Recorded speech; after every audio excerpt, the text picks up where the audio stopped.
Welcome to the Emo Social Club podcast, broadcasting to you live-ish from emosocialclub.tv. I am Brian. And I'm Lizzie, and we're here this evening with Best X. Thank you so much for joining us tonight. Thanks for having me. Yeah. Do you want to introduce yourself to all the lovely people out there? And Me? My project is called Best X. My real name is Mariel Loveland. I write songs that are pretty emo. I am a recovering emo kid who is not really recovering that well.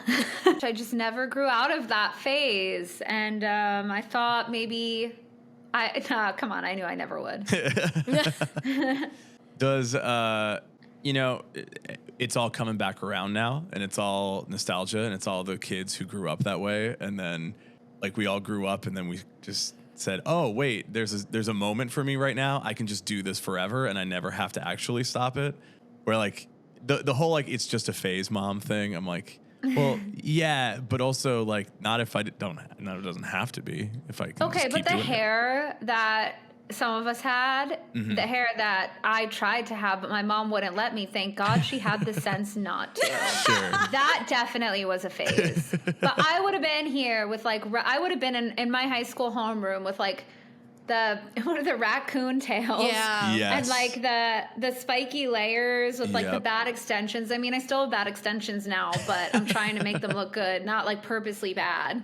Sure. Well, that's coming back. When I'm in like a When We Were Young Facebook group for the festival, and there was people leading up to it.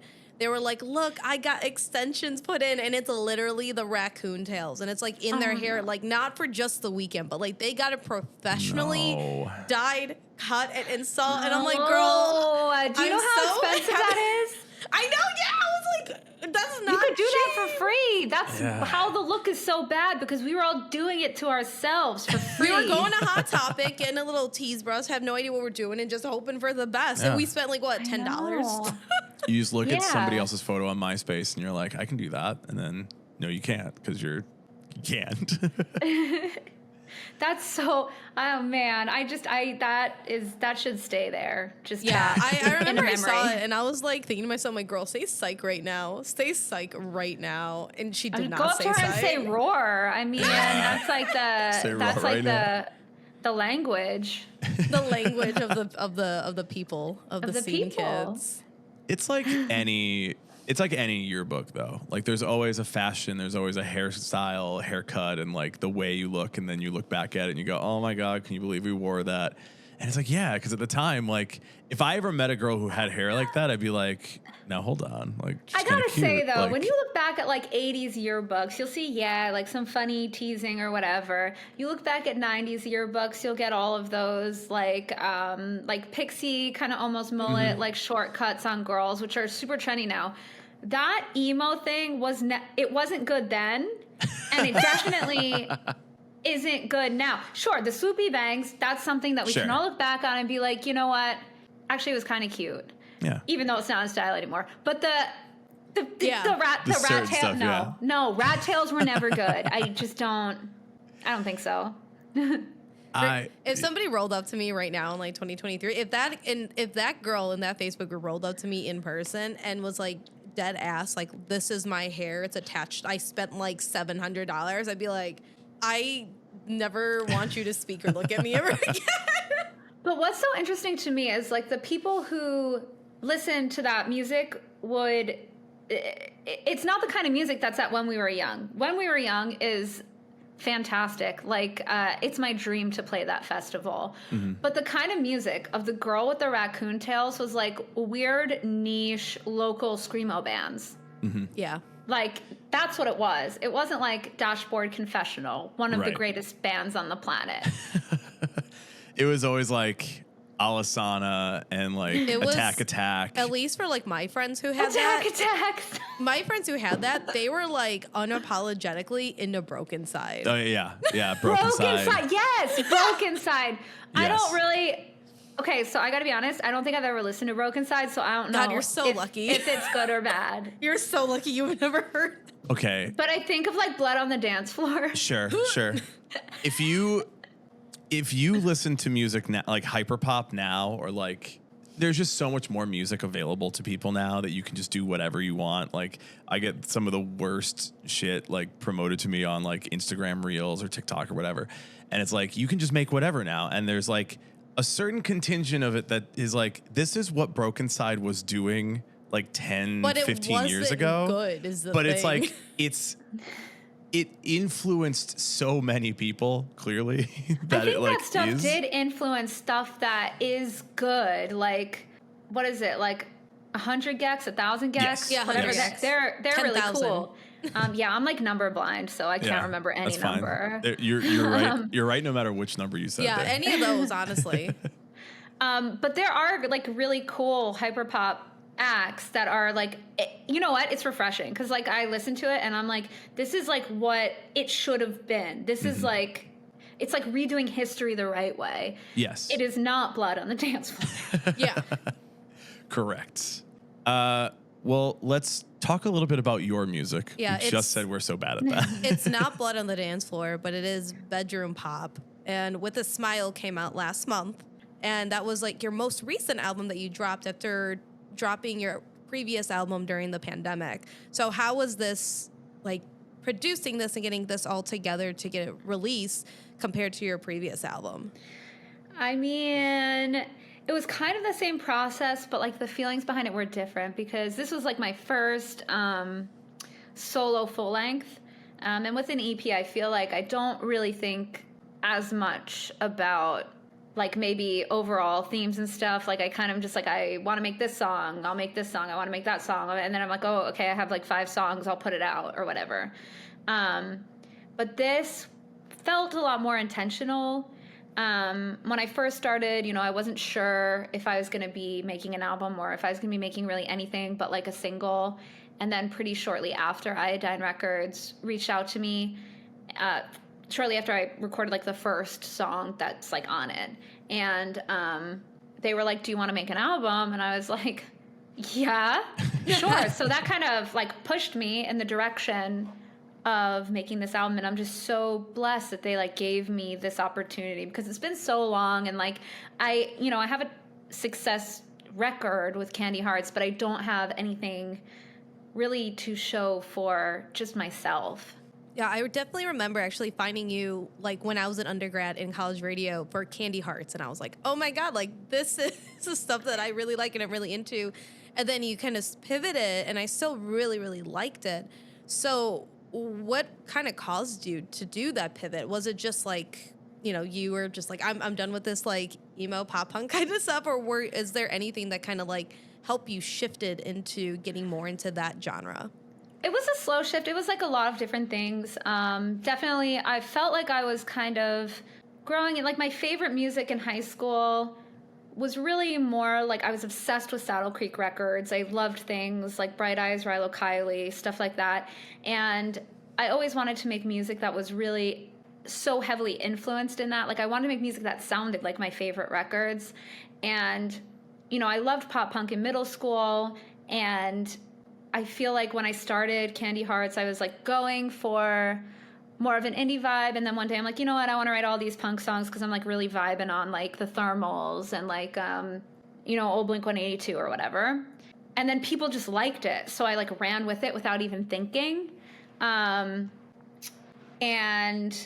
so bad at speaking. So I ran with that without thinking, and you know, after years doing that, I was kind of like, oh, I want to make something kind of different. And at the same time that I started feeling that way, I just started being a bit broken down by like the misogyny in the pop punk industry. Like when I first got into that kind of music, it was really like people who were struggling to fit in, people who felt too sensitive and too artistic and too nerdy and too rejected by like the popular kids in school, by the mainstream, by those things, which is something I really identified with. But the pop punk scene of 2020 was largely like the jocks that would stuff people like me into lockers. I mean, no one ever did that. I kind of did that to them. But,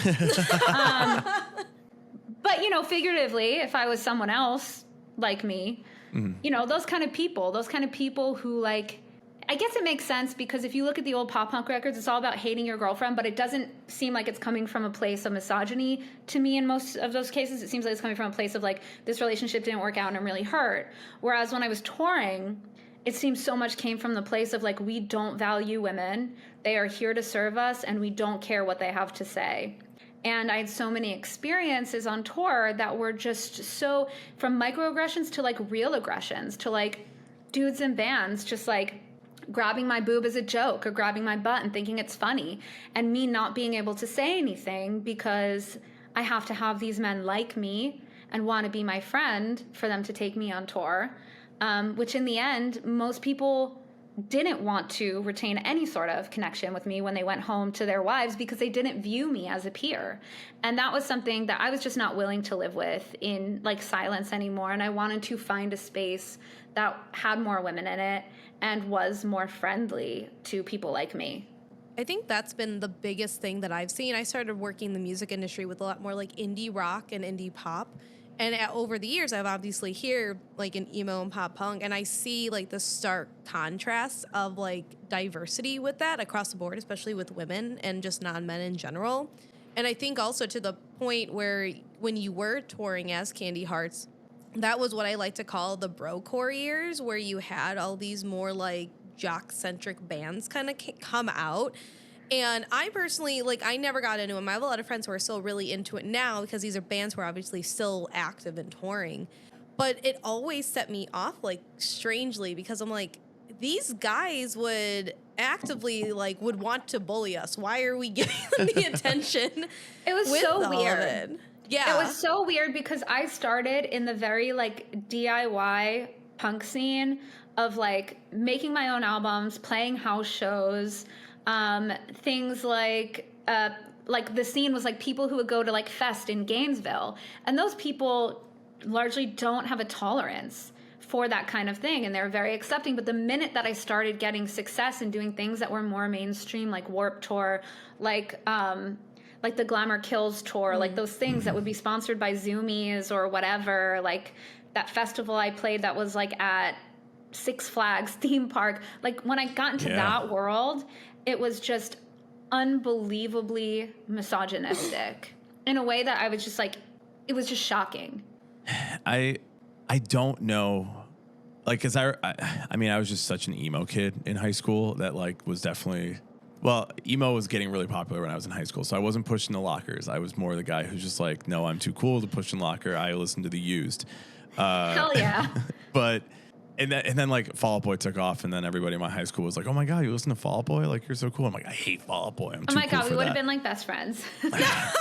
I was so sassy about it at the time. Cause like, I don't know. I was like, it's gotta be heavier and it's gotta have like that, I don't know, that one vibe to it, the like screamo and the post-hardcore sort of feeling to it. So I found it very strange when I then like would hear a lot of this, because I felt like some of these dudes are like very effeminate. Like, you shouldn't be misogynistic. Like, that's why we're all here. We are weird and gender's a construct and all this shit is so like we're smoothing it out. We're not trying to find all the little gaps between us. And like, yeah, I don't know why that changed, but I'm always very disappointed to hear it, because I was like, it just sucks, because you're like, I love these bands. Resurgence. It was like it was like the jocks who like 10 years later discovered Newfound Glory and started a band who were like the worst people and enabled by everyone around them.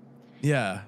It's like, I would say, well, it came from the influence of a Newfound Glory. Not that, I mean, I don't know Newfound Glory. I'm not putting anything on them, and I'm not removing them from any implications. Allegedly, all these bands have started from Newfound Glory. Allegedly.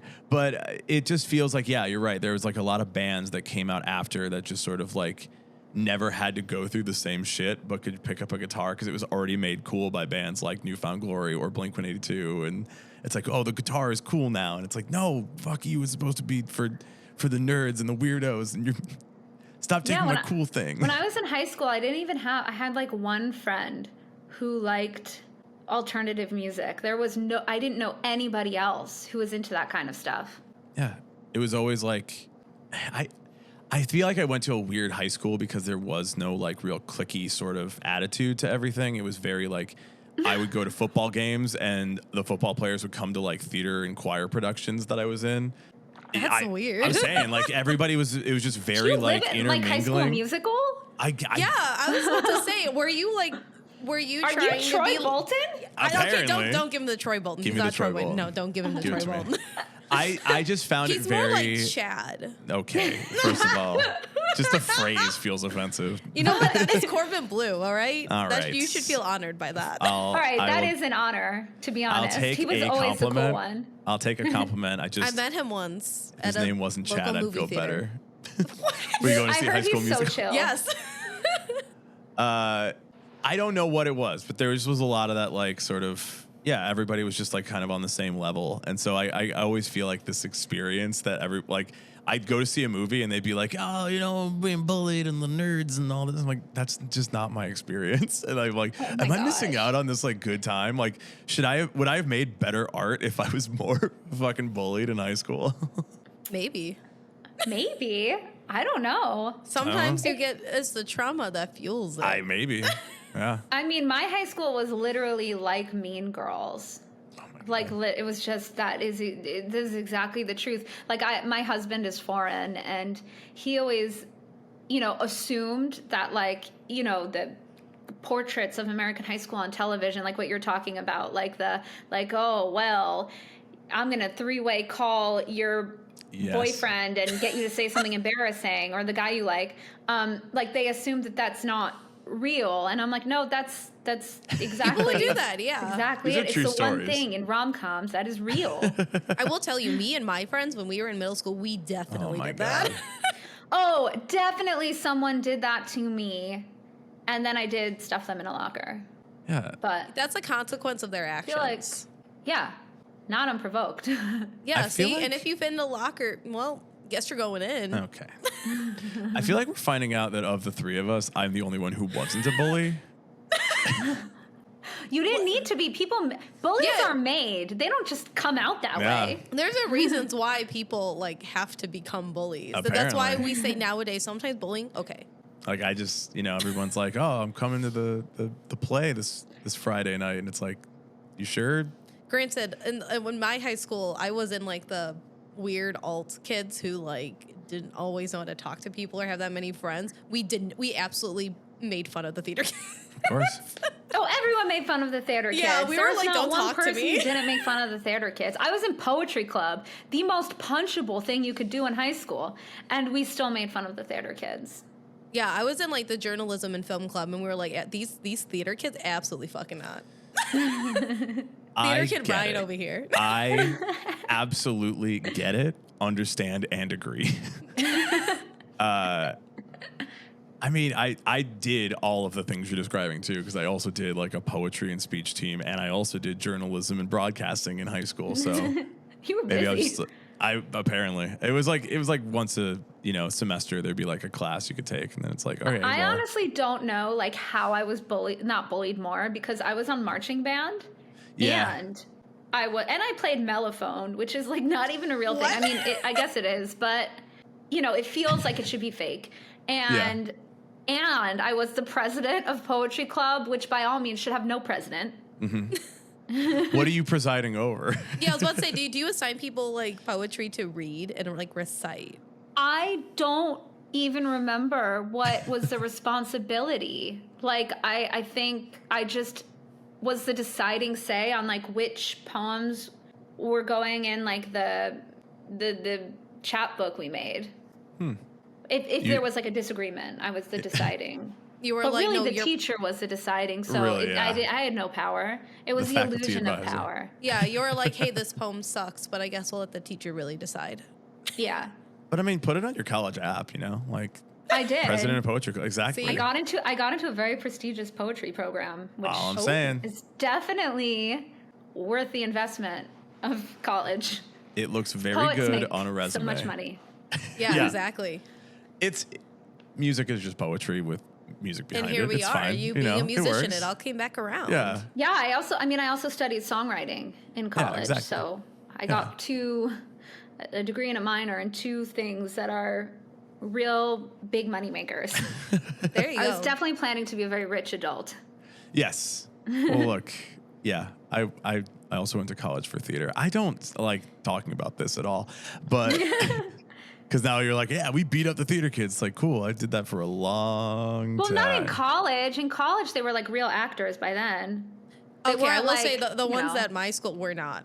They were like, I'm a Disney adult, so they would pretend to be Disney princesses on campus. Oh, and really? I'm like, hey, I Those aren't really theater need kids. you to go back to the theater building and stay there. My school had like, I think Zoe Kravitz went there for a bit. Oh, Frankie yeah. Muniz went there. So like the theater kids, it was.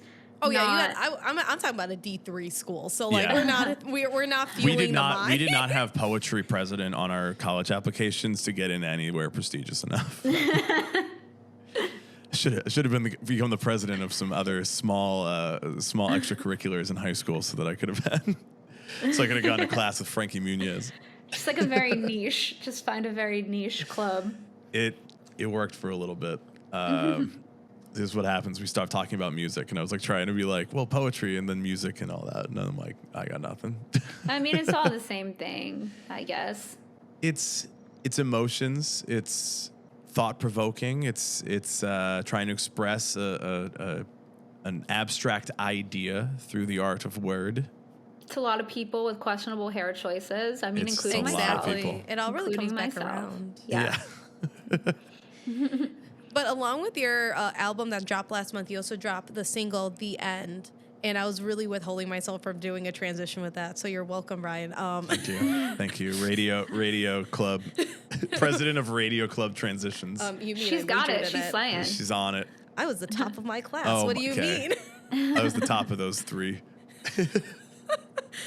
But you had this single kind of come out, and compared to other singles, how was this, and like the reasoning behind it was also a little bit more politically fueled, which I think is a lot different than we see with even some of like the adjacent and like the pop punk or even like any alternative music that's come out recently, where people aren't being as like provoked in politics within the songwriting and lyricism, but more just like they're doing it, you know, in their own accord, like offline in a way. Yeah, I think for me, like the last full length album people got from me was All the Ways You Let Me Down from Candy Hearts, which was the year before Trump got elected. And I think that my entire life after Trump got elected has solely revolved around advocating against really reductive, harmful, conservative policies and Looney Tunes politicians who should not by any means hold power. And it was only a matter of time before it like seeped into my writing, because it is such a large part of my life. Like if you look on any of my social media, you'll probably see me saying unhinged things to people who absolutely deserve to hear them. Yeah. Like Marjorie Taylor Greene. Sure. And it's probably terrible PR to constantly be yelling at vaccine deniers on the internet, but I feel like digress. that's great for your brand. No, I stand by it. Like I I just would be can't really not. stoked that the artists that I listen to are for vaccines and like education. I know. and not I get so insane mad. I just can't. I see a comment that is so asinine by someone named like Trump Babe 1895678 with a million numbers, and I'm like, I need to tell this person what the fuck is up. And I just cannot hold back.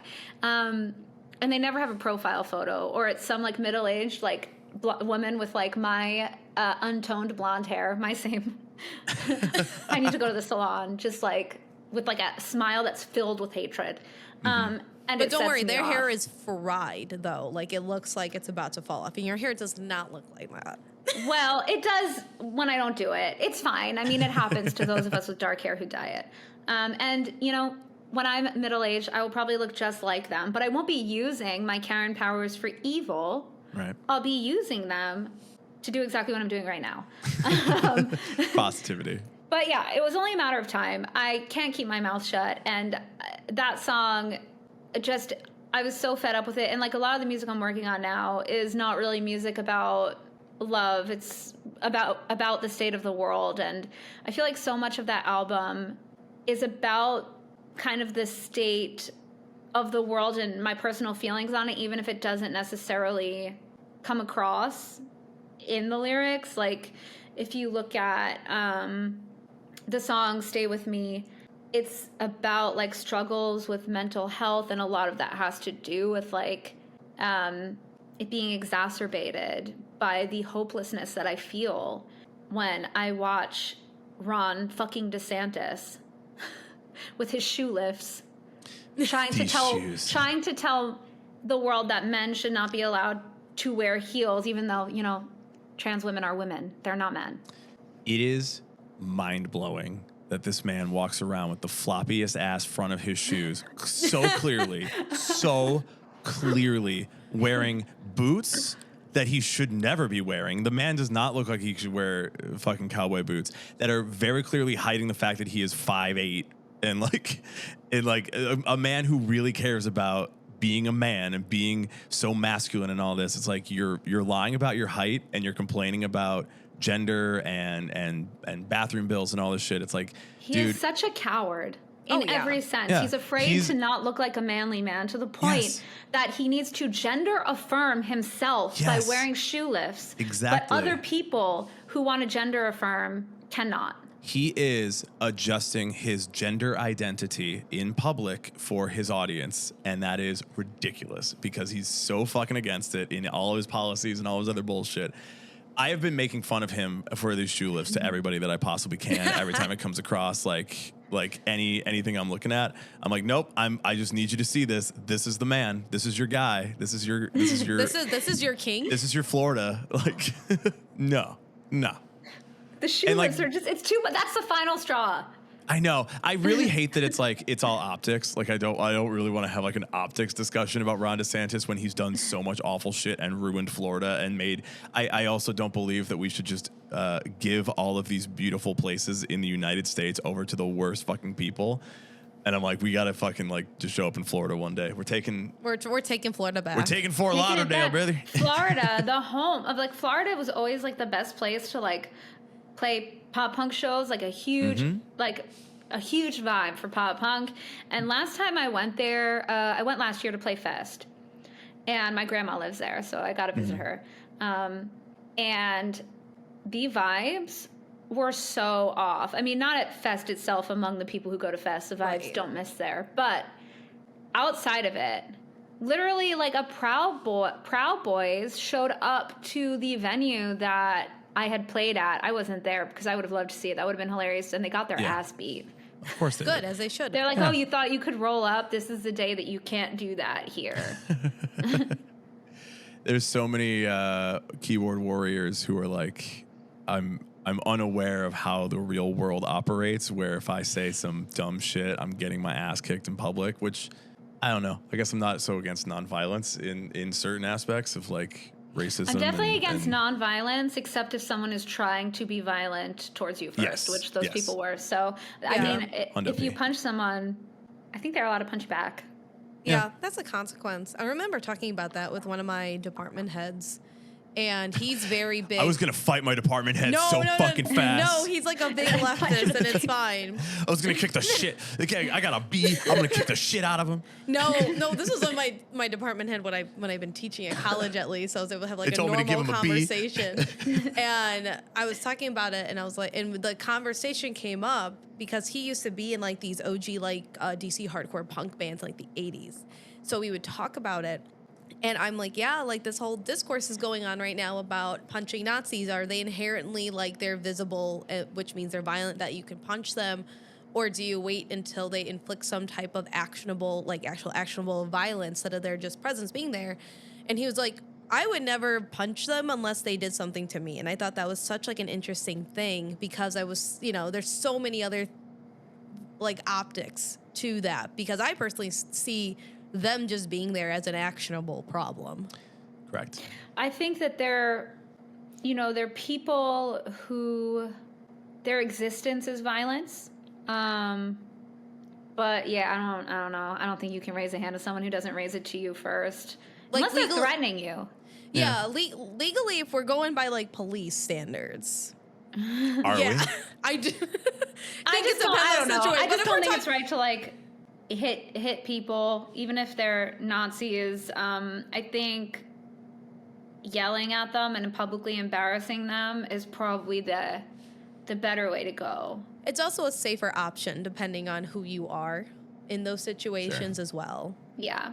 Let all these brocore motherfuckers start the fight. Let's see if the brocore motherfuckers could actually actually two-step their way up and do that. Yeah, I mean, just ostracize them from society. It's really not that hard. It's super easy. Honestly. I'm just on TikTok, Just looking at all the insane TikToks that are there. How many TikTok shops have you gotten in the last 1 minute? Oh my God. Like, man, and I always want to buy stuff from it too. And I'm like, I can't. Like, all my money needs to go towards our live shows coming up. I cannot be buying knockoff Uggs on TikTok shop. Not the knockoff Uggs. The knockoff Uggs are really getting me. They get you sometimes. I saw some like knockoff, like just different like hair stuff, and I'm like, maybe because it's not an arm and a leg, but also I don't want my hair to fall out. And those people with that like snail paste that they put on their face, I'm like, damn, do I need that? Yeah, it's they're like, I'm slugging, and I'm like, what does that mean? I know. Brian, do you want to try slugging for science? We're coming up with too many adjectives. I think we have too many descriptive words and phrases out there now, and so I don't think slugging needs to be one of them. I do think we could use much less. Yeah. I was told I was sea lioning a conversation, and I'm like, that's not, I don't know what that is. What does that mean? I have no idea. I still don't know what it means. I've never even heard that either. So if somebody knows that, I think it's not good. I think it's definitely not good. I mean, I think that's crazy, though, because sea lions are pretty cute, and I thought that they're usually a joy to have around. Maybe that's what they were saying. I hope that that's what they were saying. That's the only thing I can think of. Damn. They definitely were not. It said you're sea lioning, in parentheses, derogatory. Yeah. Like, I would be like, do you mean sidelining? That'd be the only other thing. I would just be like, I have no idea what you're talking about. Sidelining would make sense. That would make a lot more sense. I have been known to talk over people, so I respect that criticism. I found, I mean, we do a podcast and we have delays on Zoom and shit like that. It's like, you know what? We're doing our best. We're all getting the information out there, and we're all just having fun and enjoying each other's company. Just be chill. It's fine. It's human. It's human nature. It's human beings. If you're having a good time and you're hanging out with as a pod of sea lions, just let it all be fun. Hell yeah, that like big cuddle puddle on the dock. Exactly. Yeah, Maybe that's what they were saying. I'm making assumptions. I'm thinking about sea lion characteristics, and I'm like, yeah, they just hang out at the end of the dock. I just don't see a negative of being a sea lion. Yeah, I don't know. I'm pretty sure it was someone on social media who hated me for like calling out conservatives or whatever. So okay. I think it meant something, but I just don't know. Maybe Ron DeSantis knows. I don't know. It's probably one we of have their many sea lions here in Florida, and it's probably one of their them. weird, like, this is my take back phrase, and then it's like, hey homie, no, like I don't you're fucking weird, stop. Sea lions are part of the radical left here in They would be, because they really care about global warming. Yes, it directly affects them. Directly affects them I think so we're badly. we're really distilling down here what it means, and I think we need to take back the terrorist sea lions. We're taking back sea lions. We're taking them back, like from the ocean to other bodies of water. I did want to add too, like I think that it has been strange that a lot of people in the punk rock industry are not very excited or willing to speak out on a lot of things that are affecting a lot of people in their community, or ostracizing people in the community that are advocating for things that are not for the people in the community. But I'm glad that like people are speaking out, because it reminds me of I cannot say this phrase normally. It reminds me of 9/11. Oh my god. And because like the Rock Against Bush era? Yeah, the Rock Against Bush era and like the emo era that like popped out of like just experiencing this like world changing thing and then being like, so I'm supposed to just be okay and like not say anything about it and just accept like what's happening in the world. And I think that a lot of emo and punk and pop punk in like that era in like the early 2000s came out of just that like disillusionment and fear and our parents just like not really knowing what to do either. And it's like, cool, let's make music about it and let's try to find like some art and build communities around like that art and that support structure. And I think it's still like happening now just in another way. Like you mentioned, like post-Trump election, it's like there's a lot of people who are still like, I don't know what the fuck to do. Like I can't necessarily change my environment, but I do need some community and some support and some direction here. Yeah, I think so. I totally agree with you. Like that, I think it's really important. And I think people don't want to do it because it's just like about what sells, or they're just uninterested. Because I got to be honest, like the majority of the men in the pop punk scene, the policies that we are advocating against, the policies that like limit worker protections for people of color, limit access to medical care for trans and like queer people, limit like the right to bodily autonomy for women, it won't ever affect them. So they just don't really give a shit. And I mean, it sucks that it had to be kind of scary stuff for me to get involved, but I was so young, like the first time, the 9/11 stuff, and that was really scary to me, being someone who lived so close to New York and who could see the tower burning from like the skyline at, you know, in my town. And I think I just didn't understand the political like implications of it because I was like a really young child, so I never like really paid too much attention to like the Rock Against Bush stuff. I was just like, oh, we don't like, you know, conservatives, and I wasn't really sure why. And now I'm like, wow, how did I not know why for real? Like I should have. So I'm hoping that what I do can reach a child who's like, okay, start the path to be like, okay, we hate conservatives. Why? I don't know, but I know we hate them. Yeah. And then hopefully they will become more involved. Yeah, there was actually a lot of conversation about this in like the journalism community, and it was talking about how during that like Rock Against Bush era and like in 9/11, where there were a lot of protests and people speaking out against like starting the war basically during that time, but we never saw it because there wasn't a lot of social media that allowed us to have that. There wasn't any type of like citizen reporting that we could take that was valid in those times because we didn't understand like how to kind of decipher that. And everything that was being broadcasted was, you know, chosen by different editorial boards. So we only saw what we wanted to see for a particular narrative. Obviously, there's other resources you can go and read too, but at the time it wasn't as easily accessible. And now we're seeing that with like Gaza and Palestine and everything that's going on now, but there is so much more visibility because we have people who are on the ground. There's citizen journalists. There's people who are citizens there who are able to try to like give information out in Palestine about what is happening. And then there's still a lot more criticism in media that doesn't need to happen because of the stances that they have previously taken and what they're taking now. And now they're just starting to switch up and show both sides of what's going on to try to keep that quote unquote balance that they want to say that they have. So I think it's always been there, but it's like just being very present and showcasing to it. But then the downside is a lot of people lack a lot of media literacy nowadays too, to be able to decipher. That's a huge problem. What is, yeah. That's a huge problem. But I agree with you because I remember looking back, like I would see tangentially on the news or whatever, okay, there's a war, but I'd be like, there's always a war. I don't know anything about that. And then there would be nowhere to get information about that. Mm-hmm. Like I didn't even have access to, the only things I had access to were like at the mall.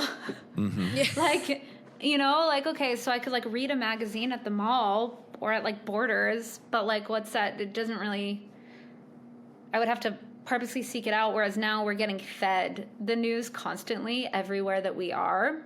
And a lot of it is really bad, uninformed news. Mm-hmm. Really bad. But hopefully, you know, I have to have faith that people will start to learn media literacy, like, you know, we learned in journalism programs and writing school and things like that, I would just hope that people eventually kind of learn. I don't know how to get them to understand. It's so hard because I teach college journalism, and even with kids who are at a 400 level, you're like, let's talk about media literacy, and you give them a test, or like you are like, okay, show me what is a biased opinion from this one news source. They can't pick it out. I read something that like an insane percentage of people, like, I can't remember the exact number because I'm number blind, but it was like more than 40% and like less than 75% amount of people cannot tell a fact from an opinion, which is just so shocking because it's so easy to ask yourself, like, is this something that is there no other side to this? If there's no other possible side, because that's just the way it is, then obviously it's a fact. Like, I don't even know how to explain what a fact is, but I just know it's not that hard. It's also like if you were to say, like, this is a fact, and then if somebody were to say, well, that's an opinion, and you're like, okay, well, what's the opposite side of that opinion? What are we going against here? And then they say it, and you're like, hey, really think about what you just said. Is that really, like, ethical? Is that humane? That's probably not good, so we should probably look at this other thing that is a statement of fact. I had to deal with this with a news anchor where I was like, we were talking about climate change, and we said somebody is a climate denier, and they were like, you can't say that. And I'm like, I can. The AP style book says that I can say that because climate change is real. Yeah. Yeah. But it's like a good amount. Like, the way that we're supposed to phrase it is people who do not believe in climate change. If you do call them climate denier, that's derogatory. And I'm like, it is. But it is what it is. It is antagonistic. I will say. I mean, they deserve to be called that, but I don't think it's going to win them over. So I think probably not the best word to use for it. Right. Yeah. But there's things that are like that where, you know, it's crazy because there's like there's no denying that the climate is changing. Sure, you can have opinions based on different facts about what you think is the cause of it, but there is no actual denial of it. It is changing. Yeah. Like, go walk outside with your thermometer and look at the average temperatures between now and 10, 15 years ago. Like that's just not... Even the people who say that there's a big weather machine in the sky that none of us can see that is changing the weather. It is still changing the weather. I love that one. Do you know what that one reminds me of? I don't know if you ever saw this film. I'm going to guess you probably didn't. But I watched it on a plane, and it was sick. It was like Geostorm 2022 or something. I have... Geostorm 2012. Yeah. What was it called? I want to, like, even look it up. Geostorm movie. It's just called Geostorm. That movie... Geostorm. Have you heard of a podcast called How Did This Get Made? Oh, my God. It's on there. Does it have an episode? So, yes, they do. And they, like, use it in, like, their theme song now because they are obsessed with that movie. So that's the only way I have reference to this. I've seen this film twice or 3 times. I can't remember. I am going to actually watch it after this, now that I thought of it again. I love that film. Just the idea that there's, like... the weather in the sky with the satellite machines and oh my God, it's so good. I feel like you should live tweet it and just be like, hey guys who do not believe in climate change, have you seen this movie? Let me break it down for everyone in my reacts. If we told those people that this was a documentary, they believe it. They would absolutely believe it. Oh, yeah. There's an opportunity there to really change some hearts and minds with documentary filmmaking. Gerard Butler was in this. Why did he... Gerard Butler's in Is Gerard Butler a secret climate denier? No, I haven't heard of... No, I think he's the hero. I haven't heard of anyone else in this film, but... Okay. Yeah.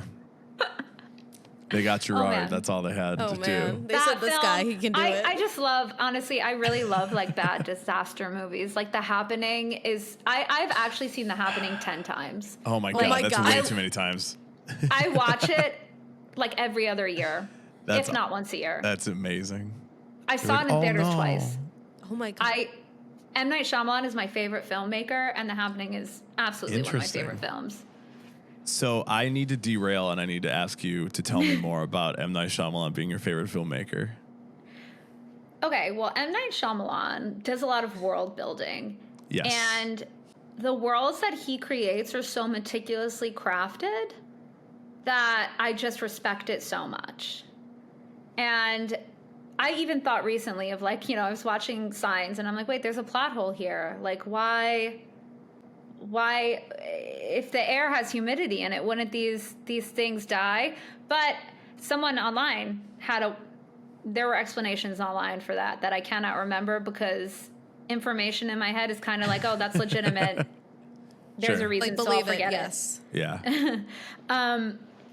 But yeah, I love that. And I love that he creates these things that are really quite scary. And oftentimes they comment loosely on cultural things. Like, I think The Happening was just really good because it really harkened on the idea. And in most of his films, I know there's supernatural elements, but the scariest thing are people. And the biggest enemy is always people. And I think that's why I love The Happening, because it took the idea of the scariest thing could be your own thoughts, which would be the thoughts to, like suicide or whatever. Because at that point that was happening, you wouldn't care, right? Because theoretically you would want to do it. So why is that so scary? But it's just the idea of your own thoughts would be scary. And then on top of it, it was humans destroying the planet that were causing this. And I just loved so much about it. I like that. I think that M. Night Shyamalan's movies are getting a little bit of a renaissance with, like, especially Signs. I've been seeing more stuff in The Village, which I was like, that movie was underrated. Unbreakable is still a fantastic film. Unbreakable was my favorite movie for so many years, but I haven't watched it since I was like 9 or whenever the fuck it came out. Like, so I need to revisit that, because I just remember watching that being like, no other movie has made me feel as uncomfortable. Yeah. As this, which made me like it. It was like sad. That's another thing. His movies always have these things in them that are really so sad that I can't let go of them. The most recent one I watched was it Old? Yeah. And I absolutely loved that. Just the whole idea of like, I don't want to spoil it for people, but it's been out a long time, but just like the whole aspect of the commentary on like the, healthcare system, the for-profit healthcare system in America. I thought it was really good to just like loosely base something on that. Yeah. I think that's crazy too, because I remember I saw a lot of reviews for that movie, and at first it was really positive, and then as soon as it hit like the public, it was like a mixed review bag of being like, this is dumb, this is stupid, this is like something I don't like. But then I'm like, okay, but all these critics really liked it, so I feel like someone's missing something here. Yeah, I mean, the criticism I heard from like my husband is he's like, oh well, it was obviously about that. Like, so it was obvious. But I don't necessarily think obvious makes a movie bad for me. No. Like, a horror film that is mostly obvious is really, really good, because you want something that is not so unobvious that it's like terrifying and you have to like, you're like shocked and it triggers like an anxiety disorder. You want something that's like thrilling but controlled. So I really liked Old for that. Yeah, I think another movie, when it came out, I remember seeing it and I was really stoked on it because I liked the overall premise and how the movie was executed, was The Purge, that series of movies. Oh, I love that. When it came out, I remember I was in a movie theater in the suburbs of Chicago, and I was with one of my exes, and we watched it. It was a full theater, so a bunch of like predominantly white male kids all sitting there. And then you get to the end, I'm like, yes, this is about like overthrowing the rich and the corporate system and the corruption and everything. They got up, they're like, I didn't like that. Like, so many people were pissed off, and I'm like, I love The Purge. I think it's great. That's another one where the bad guy is man. Like, it's just like humankind. And I think that's always the most effective villain. It's like thinking about like the opening plot line of this has been out for years too, so hopefully this doesn't spoil anything. But like the father of like this lower income family has to literally like sacrifice his life to get money to basically be slaughtered for fun during. It was the purge basically by like rich what people. happened to people during the pandemic who were impoverished frontline workers who were forced to just work knowing that if they had any health problems that made them vulnerable, they were probably going to die. Or, I mean, not probably, but, you know, Right, had like yeah, a there's much a higher higher chance. likeliness. Yeah. I will say It the was one not thing, like a small chance. I will say the one thing I think the purge needed to do, and I think it got caught up too much with like. Lizzie's going letterboxed on the pod right now. I don't watch a lot of movies, but when I do, it's got to be worth my time.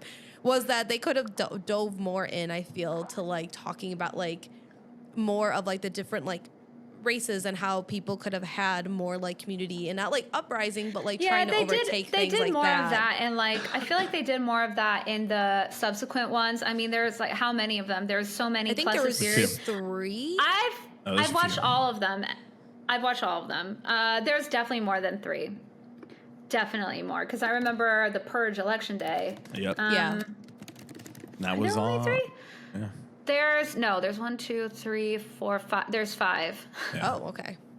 Yeah. We gotta and watch then the other a 2 series. purges. There we go, Brian. Yeah, you should take a day and watch. That would be exhausting. Yeah. Oh my God. The whole time you were talking about M. Night Shyamalan, I'm just like a Shyamalan marathon. Like that rhymes. And it should be good. The Avatar Last Airbender We movie. Yeah, are no, having a we don't marathon. speak about Avatar. We're We don't having speak a about marathon. Avatar. We will watch them all. I do not You've never have watched the Avatar: The attention Last span to Airbender. watch Avatar. Yeah. Like that.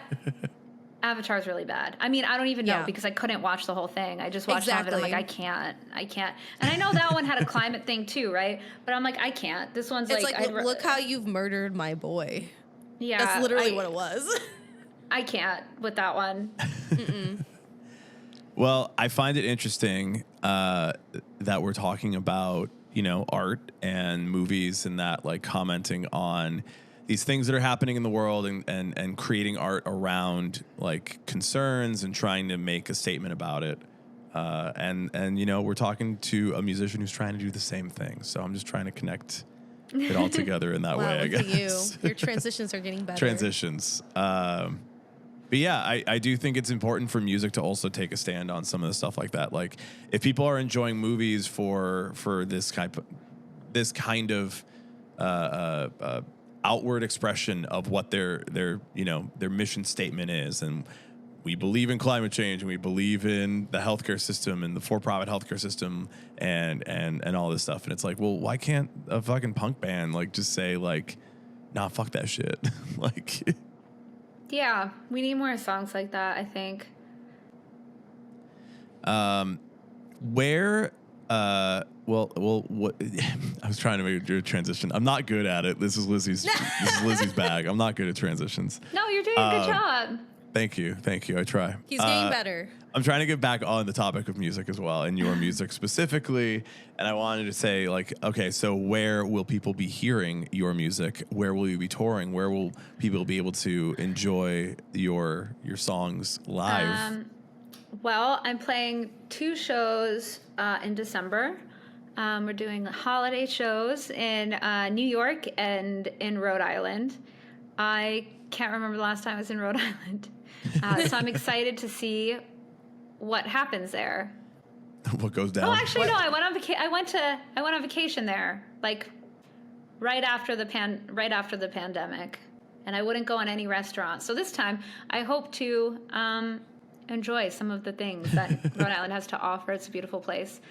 New York is beautiful when it's dark out. Less beautiful when you can see all the cracks, but it's also the greatest city on earth. Like all things, it's the greatest city on earth. So I'm happy to be playing there. Also, I lived there, so There you go. Hometown shit. hometown show. And if we'll just do plugs. We'll just do a quick little plugs. Where can people find out like these dates, get the tickets, and on all my that stuff? Instagram? Despite living in New York, I'm a Jersey girl, so my Instagram handle is bestxnj. Because you can't take the you can't take the New Jersey out. And that's the best place to find everything because it has like a link tree. I have a website that's like the same thing, like bestxnj.com, but honestly, I made the website myself and it looks like it's from 1995 in like a not cool way and like an early web way. I feel like that's what makes it cool, though. That might make it cool. It definitely does not, but there is information on there as well. And I'm on TikTok, but you probably won't see me promoting the show on TikTok because the algorithm is unreliable with that. It's the worst. I hate it because I see the dumbest shit and then I'm like, oh, no one checked out my new thing or my thing to me. I'm the one who's on our main podcast TikTok, and I'll be like, hey, Brian, this happened. He's like, okay, cool. And then I'll send him a TikTok. He's like, send me a reel. And I'm like, you send me a TikTok? No. You're a real user? He's a real user. Man, you're like middle-aged in your heart. Here's what happens. People are like, wow, a reel. So you're seeing like a TikTok that was funny 2 weeks ago. And my answer is, yeah. Yes, I am. It's still funny. I'm enjoying it. Yeah, you sent me The a reel best that was stuff like is that. filtered through and put on reels, so you get higher quality content. But I like seeing this stuff as it happens. I like the random drama between like one influencer who like makes disgusting looking home decor that people for some reason think is appropriate to put in their houses, claiming someone ripped her off who also made the same bad idea. And I'm like, I don't know who any of these people are. And also everything in their home is ugly. Not that, you know, my home is anything to write home about. But, oh man, that drama. Yeah, there's a lot of drama that you get on like each side of TikTok if you go deep enough and you're like, I don't even understand what this is, but I need to know more. Those people fighting about a moss-covered mirror, honestly, that was wild. Honestly, I was like, wow, first of all, neither of you should have ever made this unless it was for something outside. And you should be embarrassed to be taking such aggressive ownership over that idea that you have to like try to cancel someone. You should be like, you know what? I didn't think of that. That was not me. Everything you just described is something I'm very happy that I don't see on Reels. So I just want to... It sounds to me like the same idea as Twitter, where like everybody is it's just Twitter jumping with on something. Faces. Yeah, exactly. But there's more like connectivity between commentary of the drama too. No, thank you. It's insane. No, thank you. Listen, this week was a good one. This week was a bunch of people getting rid of the mirrors they made during the pandemic that were like cloud mirrors that they used insulation foam to just cover their mirror, and it looked like, you know, like an unfinished construction project. And they're now donating these to Goodwill as if some poor person deserves that in their house. I don't know a lot about home ownership, but I don't think you're supposed to put insulation just out and about because I believe there's fiberglass and shit in that. Not in the foam. I actually do know a bit about home stuff because I am a home improvement writer sometimes. Okay. To make some extra cash. But the foam sprays, the fumes are really bad. Okay. But there's nothing on. There's not fiberglass in the ones that they are using. Okay. Like, I mean, there is spray foam insulation that includes things like that. Gotcha. But the ones you buy, I don't think so. But you shouldn't be breathing that stuff in. And also, it's terrible for the planet. It's just plastic that will never decompose. So, like, all these people made this mirror that looked horrendous. And then a year later realized, what was I thinking? This looks horrendous. And also, it turned yellow because this is insulation foam and it's not a decorative product. And now it's sitting in a landfill. And then they yell about boomers causing climate change. Just 100%. It's like, you know, it all comes back. It's like, hey, listen, have you considered your boomer tendencies? You're no better. You're just mad at somebody else for doing something before you. But I'm definitely not better either. Because, like, I mean, these are vinyl records on my wall. Like, it's plastic. Yeah. I just appreciate that Reels filters a lot of that out. That's all I'm going to say. You sent me somebody eating a raw chicken. No, I sent you another one and you swiped over. No, you swiped over to something else on that post that I did not send you. I sent you one. You sent me one that I saw 2 weeks prior. Yes, I know. But the reason, what I see now, like I started following this guy who kind of collects a lot of like social media trends and all that, and then does like a Patreon where he kind of describes like patterns in social media and like how I like that. human beings are changing and how the psychology of like people who create this stuff. And he's influenced the 1975 and like influenced their like stage show. Yeah. So like this dude like worked with Maddie on like creating the stage show for the 1975's like current tour. And like a lot of conversations about like toxic masculinity and a lot of stuff, like finding that sort of thing on TikTok and then contextualizing it and creating his own thing around it. So I just see like the absolute batshit thing. And then I go, okay, Lizzie, you got to see this. And the one I sent you was about Gen Z getting made fun of by Gen Alpha. Yes. Because everything that they were making fun of them for are things you say. Well, because I'm borderline. I was making fun of you. I'm a millennial. But then I was like, Lizzie, you say all these things. So what do you make fun of Gen Z for? If you're part of it, you're allowed to make fun of yourself. Yeah. Yeah, that's fine. You're a regular millennial. I'm 105 years old. Yeah. Yeah. I think the fact that the next thing that I swiped over to, because I'm thinking it's like, oh, he wants me to look at the whole post, because usually when you send me unhinged shit, like there's more that you. There's always, like, it's just a fun little. And then dive. there's like just a man just eating a raw piece of chicken. I'm like, I think I can never eat chicken again. Yeah. Well, definitely don't eat it that way. Oh, absolutely not. No, cook it, please. Please cook it. Please always cook your chicken to the correct temperature. Don't try to eat it raw. It is chicken. You will get salmonella poisoning. Wow. Well, we solved that problem here on the podcast today. Well, yeah, I just in case, I want to make sure if you want anyone to check out anything specifically for Best X, and we got on to every tangent we said we were going to get to. I know. I knew it would happen. I want to make sure it would happen. It's fun. Heather's going to send me an email. Is going to send you an email. But what happened here? It's my fault, because if you bring up, like, I don't know, M. Night Shyamalan, I can't stop talking. I had and to also ask. Came over, we had to. Politics, horror movies, like there's not really much else in my brain, to be honest. It influences the music. Everybody wants to know what is going on inside of your head when you are writing this stuff. I think it all makes sense. I think it works. It definitely makes sense. All I want is just people to listen to my album, and preferably like put it on a Spotify playlist or something, because isn't that what the kids do these days? To like, there's an algorithm over there or something. I don't know about that, but it's a messy algorithm, and plus now you have to have over 1,000 listeners to make any money on Spotify. Don't even get me started on that. Because we have another hour on the podcast. It's fine. Don't even get me started. It's I mean, we'll probably all make more money at the expense of creators without a marketing budget. I don't know. I think that Daniel Ek is just a really smart guy. It's a good thing I really we put enjoyed the art. series, though, the Spotify like series on the making of Spotify. Yeah. That I really love that. I love those. That's another thing I love.